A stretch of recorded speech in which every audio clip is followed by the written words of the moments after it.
Well, a very warm welcome to you. Welcome back to another week on my allotment. Busy week. We had a lovely weekend away with our daughter and son-in-law last weekend. I haven't taken any videos of it because she did enough of that herself, and I think that's going live on her channel tomorrow, Charlotte Jordan. But yeah, busy week on the allotment. We're right in the middle of harvesting all the fruit. We've never, this is it my 6th year? But whichever year it is, we've never had fruit like it. It's fantastic. I'm guessing that, the warm, dry spring and early summer have contributed big style to that. But of course it is hard work. Cheryl's been an absolute trooper picking all these blackcurrants. The blackcurrant bushes are the only two things that are original from when I took over the plot. Everything else I have grown, imported, whatever. But those two bushes were here. I moved them. That was quite a job because they were already big. But anyway, they've been fantastic. So yeah, frantically picking all the fruit.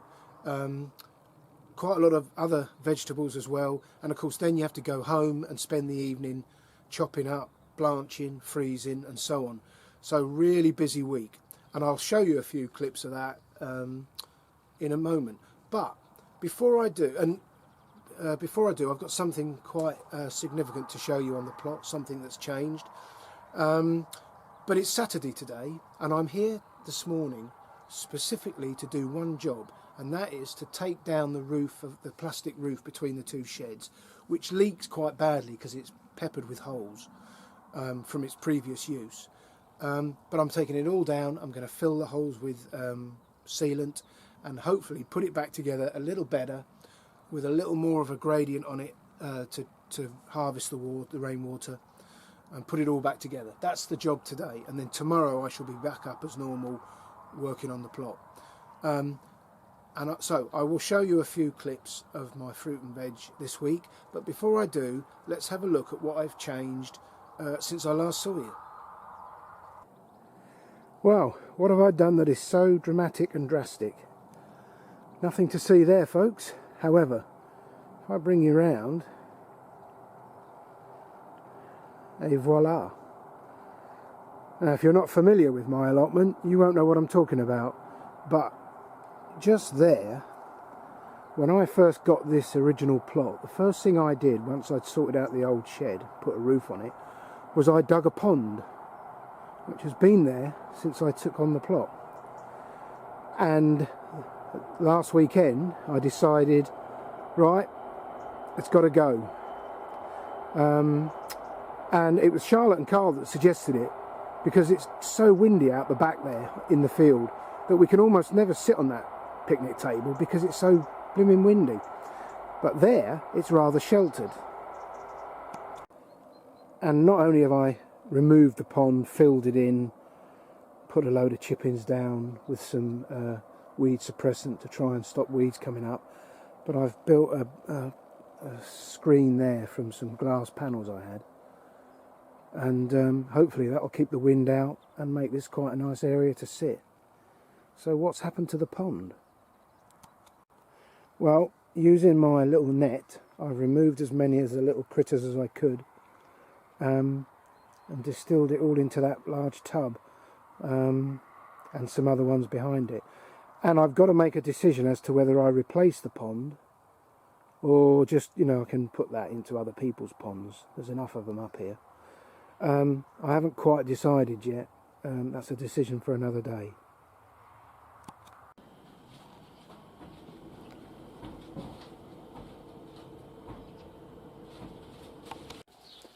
Different day, different haul.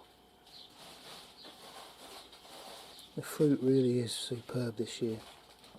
Pardon?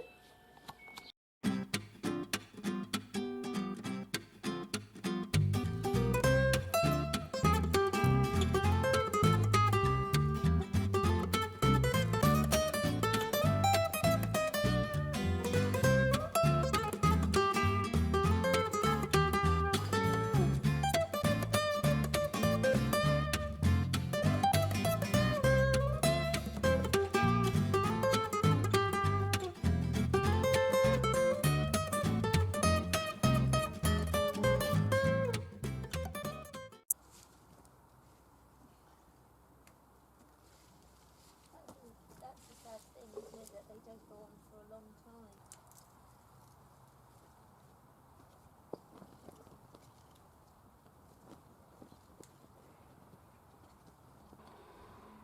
Another day, another harvest. A real bumper one this time. Mainly due to the chief picker, who absolutely loves picking blackcurrants. Don't think so. No, but you do But it. I do deserve a straw. Oh, it's not quite ready. A strawberry. Oh, it's only a small one.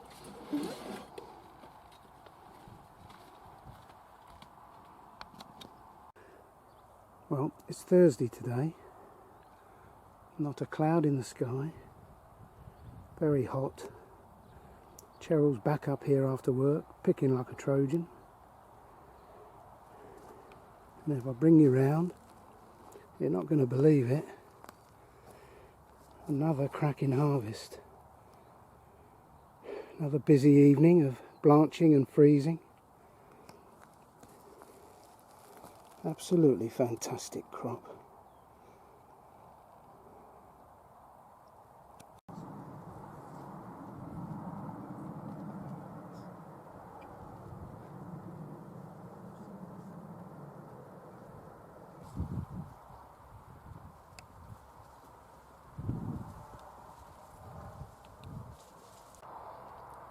Well, at the risk of repeating myself, today's Friday and another crop.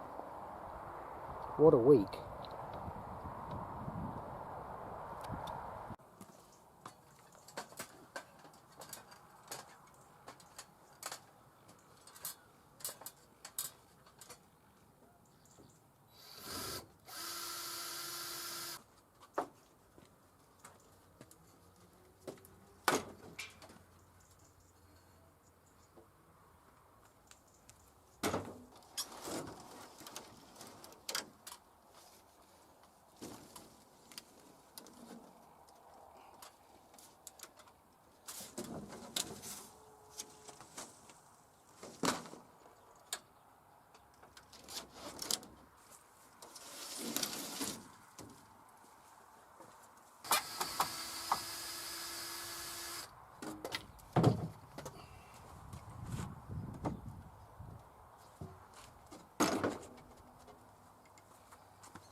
Now that's fresh onion, isn't it? Yeah. It was growing 30 seconds ago. Well, I think a little bit more than that. 2 minutes. Lunch is served. Mushroom sausages. Mushroom sausages. Well, they're not meat, are they? No, of course they're not, no. I didn't know they made sausages from mushroom. It's a lot you don't know. No, that's true. Then. Okay.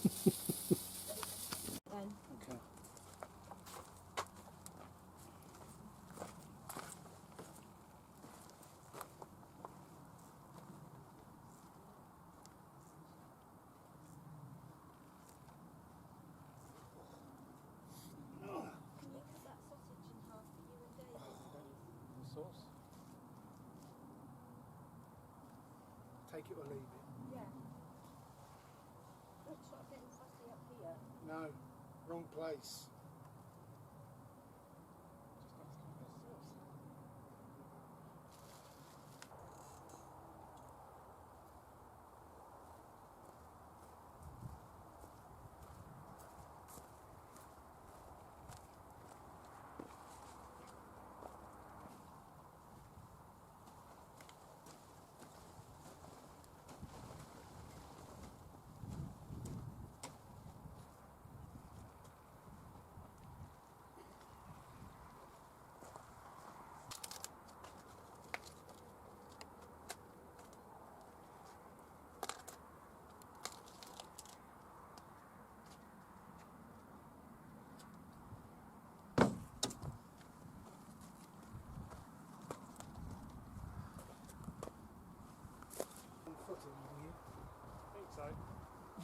so.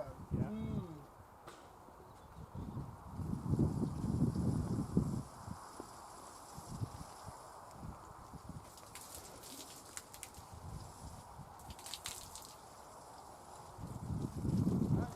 Oh, okay.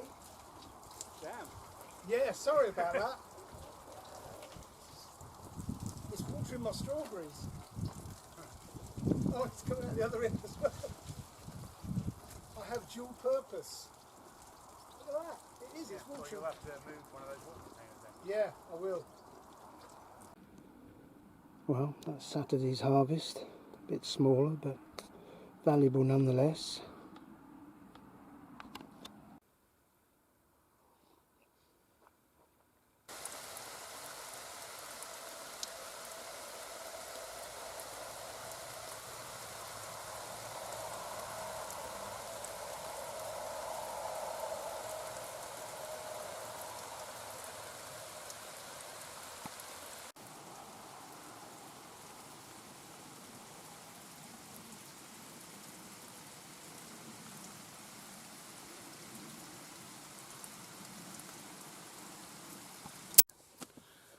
Well, I've come around the back of the shed because the sun is so bright on the other side.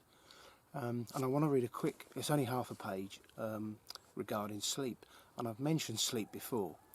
I know in health circles there's the holy trinity of health, and it's sleep at the top of the triangle, exercise and diet. And you can have the best diet on the planet and exercise religiously, but if you cannot get sleep right, you will never really attain good health. So sleep is probably the most important part of your life regarding your health outcomes. Nearly all authorities agree that we are sleeping less than we used to at all age levels. According to the journal Whoppity Whop, who cares, the average amount of sleep people get on a night before work has fallen from 8.5 hours 50 years ago to less than 7 now. Another study found a similar decline among school children. The cost to the US economy of all this tossing and turning has been estimated at more than 60 billion from absenteeism and diminished performance. Between 10 and 20% of adults in the world suffer from insomnia. According to various studies, insomnia has been linked to diabetes, cancer, hypertension, stroke, heart disease, and not surprisingly, depression. That's something to keep you awake at night. A study in Denmark noted in Nature found that women, this is truly staggering, women who regularly worked night shifts showed a 50% greater risk of developing breast cancer than their counterparts who worked by day. That's not a small amount, is it? If you're doing a night shift in Tesco, you've got a 50% better chance of getting breast cancer than a woman who works there in the day. I've mentioned shift work before. If you care about your health, don't work shift. There's also now good data to show that sleep-deprived individuals have higher levels of beta amyloid, a protein associated with Alzheimer's disease, than those who have slept normally. Foster's a sleep expert, said, "I wouldn't say that sleep disruption causes Alzheimer's, but it is a contributory factor and may well speed the decline." There's a sobering thought. Don't work shift work. Well, before the sun gets too hot, I thought I'd have a wander up the plot with you. I'm going to put some more leeks in this ground. Got those in the greenhouse. These are the excess of the gourd birdhouse, and then next to it is a row of purple kale. And I think I've said before that my theory is that things don't eat purple kale. The cabbage white doesn't seem to lay its eggs on the purple stuff, whether it's purple cabbage, purple kale, and so far it seems true that they've been untouched. More weeding to do, just so much weeding and hoeing. I've put in some more leeks here, So hopefully they won't bolt, and hopefully we get some leeks this autumn and winter. So moving up the plot a little, come to the crop of comfrey there. Pumpkins, they're looking fantastic, and there are pumpkins on them. This apple here, apple tree, looks fantastic. I have thinned out the apples. It looks like I may have to thin them out a little more, which is a shame, but it's still only a young tree. And then rhubarb, butternut squash, main crop potatoes, josterberry and blackberries, and then some more main crop potatoes, and then behind that a row of carrots in tubs, which are now slightly thicker than a finger, so we might take, I might take some home for Sunday dinner. Coming through to the main plot, it's all it is all fantastic. Everything's growing like crazy. The white runner beans that Melvin gave me, they were far more advanced than mine, and there are now beans on them. A third crop of beetroot. These are the seed sown onions, and they have not bolted yet, any of them. Brussels sprouts, got to get under that net today and take off some of the lower branches. That bed over there is dwarf French beans and climbing French beans. The big news on the plot is these gourd birdhouse. I'm having to tie them in every day. They grow about 4 to 5, maybe a few more inches every day. So this one here, you can see that's where I tied it in yesterday, and it's now here, and it's going to be tied in again. But I thought, what's that white stuff down there? Somebody dropped some litter, and it's flowers. So maybe I will get some gourds, because they're flowering. Only the one at the moment, but where there's one, more will follow. Thrilled with that. Coming through here, that's squash mashed potato. A few cauliflowers left. The cauliflowers are fantastic. The trouble is we are completely out of freezer space. So I harvested 3 yesterday, but Cheryl said we can't use them. Take them to the farm shop. So I did, which is a bit of a shame because I don't like to give away good food. Anyway, this bed of onions has got to be weeded today. The bed of outdoor grown tomatoes is looking good. I'm paying a lot more attention to that this year. That's Crimson Crush and Oh Happy Days. Pea alderman, we're taking home trugfuls of that every time I come up here. Still a row of kestrel potatoes to come out. That's another big news story this year, is the potatoes have been fantastic. More onions. The bed of cabbages over there, that net's got to come off today and be weeded. That bed of raspberries is really poor. Somebody said to me that raspberries don't grow on this site. And with the exception of the one behind the sheds, it seems to be true. I've never had any success with raspberries. The 2 courgette plants are fantastic. Yeah, it's all good. All the garlic's got to come out today. Luckily the weather's good so I can dry them on the floor out here. More mashed potato, squash mashed potato. I think Cheryl's had enough of picking the black currants now. Her enthusiasm is waning. Can't say I blame her. A bed of the first sowing of beetroot. Sweet peas look great behind it, and some wigwams with runner beans on St George that are quite a way behind Melvin's. And moving up to the top, the asparagus, I'm keeping that well watered because it's in ridges. That's all looking good, as is the Jonah Gold apple tree. I've got an empty bed there where the broad beans were. The blueberries are fantastic. Going to have to pick some more of those today. Still getting strawberries, nowhere near as many as we were, but we are still picking. The cosmos in that trough are beautiful. These potatoes I haven't touched yet, they're Charlotte and more Kestrel. And I'm going to pick some gooseberries today, finally. Cheryl's taken some rhubarb out the freezer. Look at a blooming blackbird having my gooseberries. I'm picking them today, keep off. So there might be some room in the freezer for some gooseberries. I mean, it's a lovely problem to have that there's nowhere to put any of this food. Maybe I've just got to give more of it away. Anyway, life up at the sheds is great. Very pleased with the job I did yesterday. It's going to take some time before we ever get any rain to see if it is working properly, but yeah, very good. I'm very pleased with what I did. I've cut the perpetual spinach flower stalks off, and that seems to have done the trick. I've really watered them every day, flooded them, and they seem to have calmed down, so I'm happy with that. So as the sun comes up bright and hot on another beautiful day, everything is good on the plot.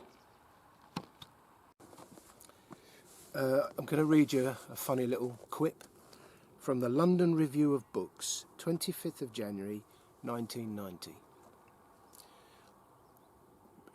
I've never heard of Coolidge. Coolidge was an American president. On a presidential visit to a farm, Mrs. Coolidge asked a guide how many times the rooster copulated daily. "Dozens of times," was the reply. "Please tell that to the president," said Mrs. Coolidge. When the president passed the pens and was told about the rooster, he asked, "Same hen every night?" "Oh no, Mr. President, a different one each time." The president nodded slowly and said, "Please tell that to Mrs. Coolidge." Be careful what you wish for.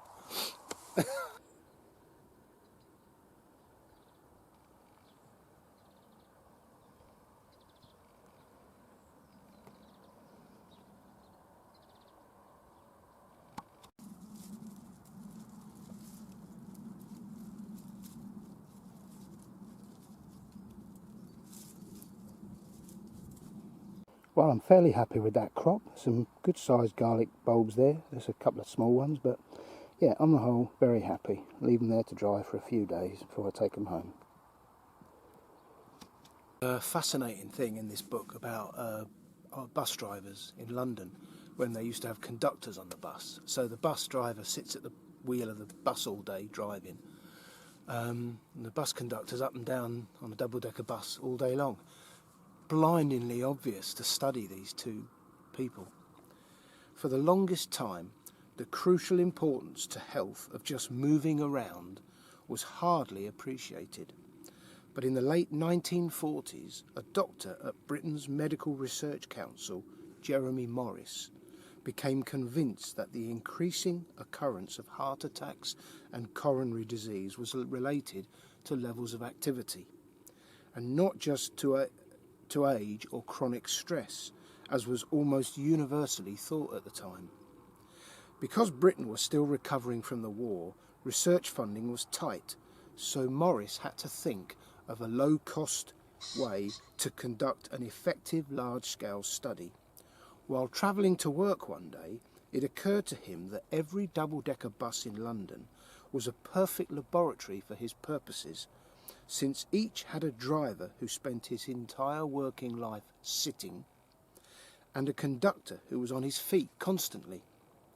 In addition to moving about laterally, conductors also climbed an average of 600 steps per shift. Morris could hardly have invented two more ideal groups to compare. Morris followed 35,000 drivers and conductors for 2 years and found that, after adjusting for all other variables, the drivers, no matter how healthy, were twice as likely to have a heart attack as the conductors. It was the first time that anyone had demonstrated a a direct and measurable link between exercise and health. Utter genius. Study after study since then has shown that exercise produces extraordinary benefits. Going for regular walks. This isn't going to a gym, it's not doing triathlons, it's not walking up Everest, it's just going for a walk. Going for regular walks reduces the risk of heart attack or stroke by 31%. Analysis of 655,000 people in 2012 found that being active for just 11 minutes a day after the age of 40 yielded 2 years of added life expectancy. Being active for an hour or more a day improved life expectancy by 4.5 years. As well as strengthening bones, exercise boosts your immune system, nurtures hormones, lessens the risk of getting diabetes and a number of cancers, including breast and colorectal, improves mood and even staves off senility. As has been noted many times, there is probably not a single organ or system in the body that does not benefit from exercise. If someone invented a pill that could do that for us, could do what a moderate amount of exercise achieves, it would instantly become the most successful drug in history.